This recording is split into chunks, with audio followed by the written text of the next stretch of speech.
The protection of children from sexual offences act 2012 में आया।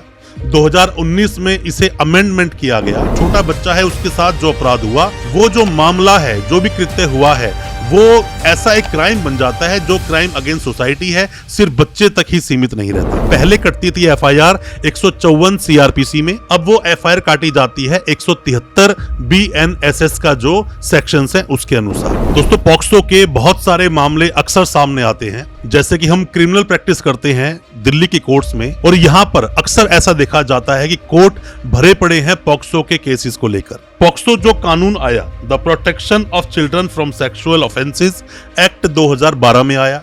2019 में इसे अमेंडमेंट किया गया। 2019 में इसे अमेंड किया गया, इसमें अमेंडमेंट आया 2019 में, और सजाओं को और ज्यादा बढ़ा दिया गया। मतलब कि कोई भी अपराध अगर 2019 से पहले हुआ है तो उसमें सजा कम है, पर अगर कोई भी अपराध 2019 के बाद हुआ है उसमें सजा का प्रावधान ज्यादा है। ये देखना पड़ेगा, केस टू केस डिपेंड करता है। आज अपनी इस वीडियो के माध्यम से मैं आपको पॉक्सो एक्ट के बारे में बहुत डिटेल में बताऊंगा।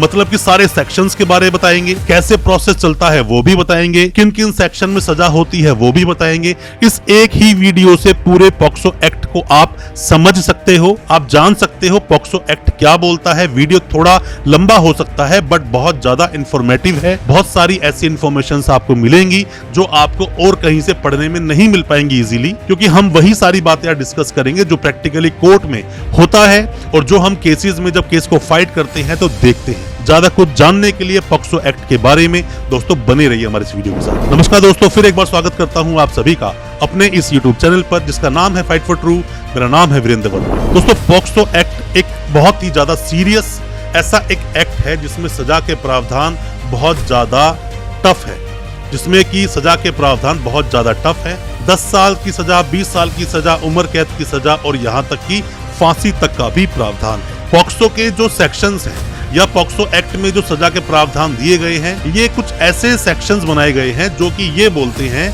कि ये जो क्राइम है, ये क्राइम अगेंस्ट सोसाइटी है, क्योंकि किसी भी विक्टिम के साथ, छोटा बच्चा है उसके साथ जो अपराध हुआ, वो जो मामला है, जो भी कृत्य हुआ है, वो ऐसा एक क्राइम बन जाता है जो क्राइम अगेंस्ट सोसाइटी है, सिर्फ बच्चे तक ही सीमित नहीं रहता। पॉक्सो एक्ट में दोस्तों होता क्या है, सबसे पहले जब एफआईआर काटी जाती है, एफआईआर बहुत ज्यादा महत्वपूर्ण रोल प्ले करती है। मैं आपको टोटल 10 मुद्दे बताऊंगा, 10 पॉइंट्स बताऊंगा। इन 10 पॉइंट्स को अगर आप लिख लेंगे तो भी पॉक्सो एक्ट को बहुत अच्छे से आप जान जाएंगे। सबसे पहले एफआईआर कटती है।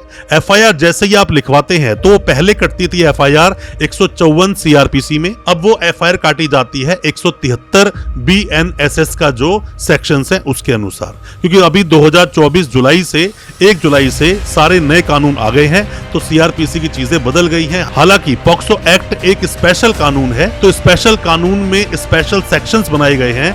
टोटल 46 सेक्शंस हैं पॉक्सो एक्ट में, पर यहाँ जो सीआरपीसी बोलता है या बीएनएसएस जो बोलता है उसके अनुसार ही एफआईआर काटी जाती है। सबसे पहली बात, एफआईआर काटी जाती है। एफआईआर को बहुत सोच समझ के अच्छे से लिखवाएं ताकि बाद में अगर किसी सामने वाले को सजा करवानी है तो उसको सजा अच्छे से हो सके। और आप अगर कोई भी ऐसे एक्यूज है जिस पर फेक एफआईआर हुई है तो बचने का भी आपको रास्ता एफआईआर से ही मिलता है। आपको एफआईआर को अच्छे से पढ़नी चाहिए। अब बात करते हैं दूसरे मुद्दे की। दूसरे मुद्दे में दोस्तों क्या होता है, 164 के बयान होते हैं विक्टिम के, जिसके साथ जो भी घटना घटित हुई है। पहले ये 164 सीआरपीसी में बयान दर्ज होते थे, अब ये 183 बीएनएसएस के सेक्शन के तहत दर्ज कराए जाते हैं। दोस्तों, एफआईआर और 164 के बयानों को मिलाकर देखना चाहिए जब आप केस को फाइट करने के लिए गए हैं कोर्ट में। इन दोनों को मिलाकर आप देखेंगे तो आप अपने क्लाइंट की बेल भी करा पाएंगे, उसको बरी भी करा पाएंगे और साथ ही साथ उसको रिलीफ भी दिला पाएंगे। अगर कोई भी गलतियां की हैं विक्टिम ने और आपके ऊपर कोई भी फेक केस दर्ज हुआ है तो इन रेमेडीज को आप जरूर फॉलो करें। आप में से कोई भी नए वकील साहब है, कोई भी लॉ स्टूडेंट है, कोई भी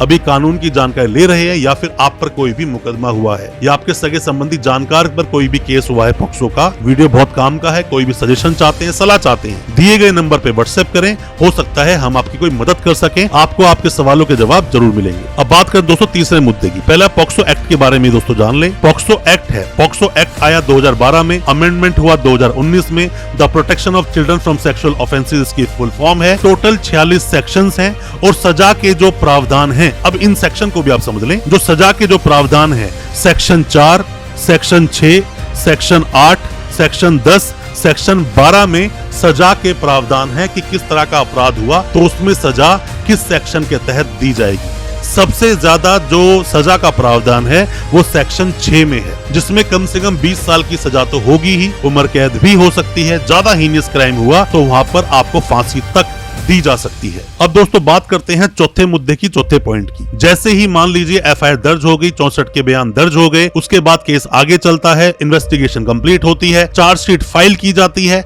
चार्जशीट फाइल होते ही अगर चार्जशीट गलत है तो यहाँ पर आप प्रोटेस्ट पिटीशन लगा सकते हैं, आपका ये हक है। और अगर एफआईआर आपने देख ली है, प्रोटेस्ट पिटीशन का भी आप लाभ नहीं ले पाए तो आगे जाइए। अब यहाँ पे होंगे चार्जेस फ्रेम। चार्जेस फ्रेम में बहुत अच्छे से आर्ग्यूमेंट करें और बताएं कि आपके ऊपर क्यों ये सेक्शंस नहीं लगने चाहिए। आपने पूरी बात अच्छे से बताई और आपका केस नहीं बनता है तो ऐसे में अगर आपके चार्जेस फ्रेम हो भी जाएं स्पेशल कोर्ट से, किसी भी सेशंस कोर्ट से, तो आपको इसके बाद यहाँ पर रिवीजन में जाना चाहिए हाई कोर्ट में। तो रिवीजन में जाने के बाद भी आपके सेक्शंस हटाए जाते हैं, इनको आप ध्यान रखना चाहिए। दोस्तों किसी भी सेक्शन को समझने में समस्या होती है, सजा के प्रावधान को जानना चाहते हैं, बेल प्रोसेस को जानना चाहते हैं कैसे बेल होगी, या फिर आप अपील के बारे में कुछ जानना चाहते हैं, हाईकोर्ट जाना चाहते हैं सजा होने के बाद, कोई भी सवाल है दिए गए नंबर पर व्हाट्सएप करें, आपकी मदद जरूर करेंगे। हो सकता है हमारे की सजेशन से आपको कोई मदद मिल सके। अब और आगे चलते हैं 5वें पॉइंट पर। 5वां पॉइंट दोस्तों आता है चीफ एंड क्रॉस का। जैसे ही एफआईआर दर्ज हो गई, एफआईआर में कुछ बातें लिखवाई गई, 164 के बयान हुए, कुछ बातें लिखवाई गई, चार्जशीट आपके सामने आ गई, सब कुछ आपने पढ़ लिया, चार्जशीट आपने पढ़ ली। अब यहाँ पर चीफ एंड क्रॉस होता है, मतलब कि विक्टिम को कोर्ट बुलाया जाता है कि आप कोर्ट में आइए, गवाही दीजिए। अब विक्टिम जब वहाँ कोर्ट में आकर गवाही देती है, छोटी बच्ची या छोटा बच्चा जब गवाही देता है, जितने सवाल पूछने हैं डिटेल में तभी पूछ लीजिए, जितना लंबा क्रॉस करना है तभी कर लीजिए। दोबारा बुलाने की परमिशन इजीली कोर्ट देता नहीं है, और देगा भी तो काफी हाई कॉस्ट के साथ देता है। तो इस बात को ध्यान रखें, जितना डिटेल में सवाल पूछने हैं उसी वक्त पूछ लें। पर मैं आपको एक बात और बता दूं, किसी भी वकील साहब के लिए ये जरूरी तो होता है कि भाई आप सवाल जो पूछ रहे हैं कितने ज्यादा रिलेवेंट वो सवाल हैं, बट उससे भी ज्यादा जरूरी ये होता है क्या सवाल आपको नहीं पूछने हैं। कहीं ऐसा ना हो कि अपने लिए खुद ही आप गड्ढा खोद लें और उसमें खुद ही आप दफन हो जाएं। तो ध्यान से सवाल पूछें, बहुत पेशेंस से सवाल पूछें। बेहतर है पहले उन सवालों को लिख लें, अच्छी तैयारी कर लें, उसके बाद ही सवालों को पूछें, वरना आपके साथ समस्या हो सकती है। क्योंकि पॉक्सो एक्ट में, पॉक्सो के सेक्शंस में, जो पॉक्सो का जो ये एक्ट है, इसमें जब सजा दी जाती है तो उसमें कन्विक्शन रेट बहुत ज्यादा हाई है, खास करके उनके लिए जिनका सेक्शन 6 लगा हुआ है। तो ध्यान से अपने केस को आप प्रेजेंट करें। अब बात करते हैं 6ठे पॉइंट। आपको कोई भी किसी भी तरह की 91 की अगर एप्लीकेशन लगानी है, 91 सीआरपीसी की, जो कि अब बीएनएसएस में 94 बीएनएसएस का सेक्शन बन गया है, तो जितना जल्दी हो सके चार्जेस फ्रेम से पहले लगा लें। अगर चार्जेस फ्रेम हो गए और फिर आपने एप्लीकेशन मूव की तो फिर वो सीधा, अभी क्या चलेगा, पहले क्या चलता है, प्रोसिक्यूशन एविडेंसेस। पहले मतलब कि सरकार के सारे एविडेंस आते हैं, सारे गवाह आते हैं, फिर आपको मौका मिलता है जहां पर कि डीई बोलते हैं, डिफेंस एविडेंसेस। तो जब डिफेंस का नंबर आएगा तभी एप्लीकेशन लगा पाओगे, बीच में नहीं लगा पाओगे। तो ध्यान रखें, एप्लीकेशन को टाइमली लगाएं, सही से लगाएं, वरना आपके साथ समस्या हो सकती है। कोई सीसीटीवी फुटेज चाहते हैं, कोई टिकट का ब्यौरा चाहते हैं, कुछ भी जानना चाहते हैं तो चार्जेस से पहले लगा दें, वरना आपको बाद में मौका नहीं मिल पाएगा। अब हम बात करते हैं दोस्तों 7वें पॉइंट की। दोस्तों कन्विक्शन बहुत ज्यादा लोगों को होता है, कन्विक्शन होता ही है। कन्विक्शन होता है या एक्विटल होता है, मतलब बरी होते हो या सजा होती है। तो ऐसे में कन्विक्शन रेट बहुत ज्यादा हाई है, सजा बहुत लोगों को होती है। आपको अगर सजा हो गई तो आप हाई कोर्ट जाओगे अपील लगाने के लिए, और मान लीजिए कोई इंसान एक्विटल हो गया तो भी आपके साथ मुसीबत है। मुसीबत क्यों है, सरकार चली जाती है आगे हाई कोर्ट। तो ऐसे में आगे जाकर जब केस चलता है पूरा, कई सारी आपकी गलतियां होती हैं, कई बार केस ऐसा स्ट्रांग होता है कि जिसमें आपके बचने के रास्ते होते ही नहीं है, तो वह सजा भी हो जाती है। इन बातों का आप ध्यान रखें। और 8वें पॉइंट में दोस्तों बताना चाहूंगा कि अगर आप बरी हो गए तो यहाँ पे स्टेट चला जाएगा हाई कोर्ट। हाई कोर्ट से आपको अपील में अगर और रिलीफ मिल गया, सुप्रीम कोर्ट चला जाएगा स्टेट। कोई पैसा तो लगना नहीं, फीस तो लगनी नहीं, फीस लगेगी आपकी जो आप एक्यूज हैं। तो ऐसे में अगर मान लीजिए कि आप अगर सजा हो जाती है आपको, हाई कोर्ट जाइए, अपील लगाइए, अपील ने भी सजा दे दी तो आप सुप्रीम कोर्ट जाइए। आपके पास रेमेडीज हैं, इन रेमेडीज का आपको इस्तेमाल करना चाहिए अगर आपके पास पैसा है, क्योंकि कोई भी वकील साहब करोगे आपसे फीस जरूर लेंगे, या फिर आप सरकारी वकील कर लो, ये भी आपके पास ऑप्शन है, ये आपका फंडामेंटल राइट है दोस्तों। अब दोस्तों बात करते हैं 9वें पॉइंट। क्योंकि इसमें ज्यादातर लोगों को सजा होती है और सजा होने के कारण सिर्फ इतने से हैं क्योंकि क्राइम अगेंस्ट सोसाइटी होता है, बहुत ही हीनियस तरह का क्राइम होता है। अगर किसी मामले में अगर बरी कर दें वहाँ पर जज साहब, जो स्पेशल कोर्ट के जज साहब हैं, अगर बरी कर भी दें तो ऐसे में प्रॉब्लम हो जाती है कि वहाँ पर स्टेट चली जाती है हाई कोर्ट और कई बार यहाँ पर उन्हें जवाब देना पड़ जाता है। तो इसीलिए वो सजा देना ही अपने आप को बेहतर मानते हैं कि सजा दे देंगे, ज्यादा सवाल हमसे पूछे नहीं जाएंगे। तो सजा इसमें ज्यादातर लोगों को होती है। ध्यान रखें, केस को बहुत अच्छे से लड़ें। बार बार बेल करते रहोगे, फायदा उससे है नहीं। पेन किलर की तरह बेल काम करती है और आप अगर केस को पूरा ढंग से लड़ेंगे तो हो सकता है आपको जेल में कुछ वक्त तक रहना पड़े, पर परमानेंट आप बाहर आ जाओगे, प्रॉब्लम आपके साथ होगी नहीं। बात करते हैं 10वें पॉइंट की। दोस्तों, जब भी कोई केस ऐसा दर्ज होता है तो केस दर्ज होने के बाद में जब पूरा ट्रायल चलता है, अगर किसी भी एक्यूज को सजा सुना दी जाती है तो यहाँ पर विक्टिम को मिलता है कंपनसेशन मिलता है, सरकार से पैसा मिलता है और यहाँ पर एक्यूज को भी पैसा देना पड़ता है। तो ऐसे में कई सारे वकील साहब यहाँ पर विक्टिम की सपोर्ट में खड़े हो जाते हैं। सिर्फ आपको सजा कराने के लिए कंपनसेशन का अमाउंट मिलता है, उसमें से कुछ फीस उन्हें भी मिल जाती है। तो ये आपके लिए बहुत ज्यादा प्रॉब्लम का सबब तो है ही। अब हम बात करते हैं कुछ ऐसे सेक्शंस जो आपको पता होने ही चाहिए पता, वरना तो आपको प्रॉब्लम होगी। सबसे पहली बात, बेल लगाना आपका अधिकार है, आप बेल लगाएं। कोई भी आपका जानकार सगा संबंधी कोई भी जेल में है, आपका क्लाइंट जेल में है, बेल लगाएं। बेल आप लगाएंगे, एंटीसिपेटरी बेल लगाना चाहते हो तो 438 सीआरपीसी पहले था, अब वो 482 482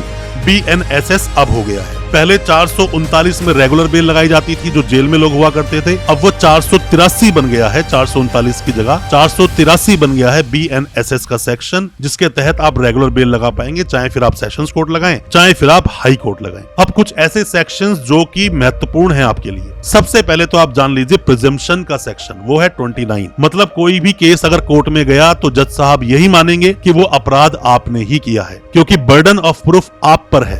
बाकी सभी केसेस में बर्डन ऑफ प्रूफ स्टेट पे होता है, स्टेट को प्रूव करना होता है कि अपराध हुआ है, पर यहाँ पर आप प्रूव करोगे कि मैंने कोई अपराध नहीं किया, जो कि बहुत ज्यादा कठिन चीज है किसी भी क्रिमिनल वकील साहब के लिए। अब बात आती है रिकॉर्डिंग ऑफ स्टेटमेंट। बच्चे की जब गवाही कराई जाती है, जब कोर्ट में बुलाया जाता है, तो वो सेक्शन है 24, उसको आप पढ़ लेना। साथ में ही मेडिकल एग्जामिनेशन होता है बच्चे का, तो उसके लिए सेक्शन है सेक्शन 27। साथ में ही अगर डेजिग्नेशन की बात करें कि स्पेशल कोर्ट बनाए जाएंगे तो उसका सेक्शन है 28। इन सेक्शंस को आप अच्छे से पढ़ लें। पढ़ने के बाद अगर अपने केस को प्रेजेंट करेंगे, मेरा मानना है आप अपने क्लाइंट को केस जितवा पाएंगे, आप भी अपने केस में अच्छे से प्रेजेंट कर पाएंगे। और मेरा मानना है कि पॉक्सो में जो एक स्पेशल कानून है जिसमें किसी भी वकील साहब को दिक्कत होती है, दिक्कत कोई होगी नहीं।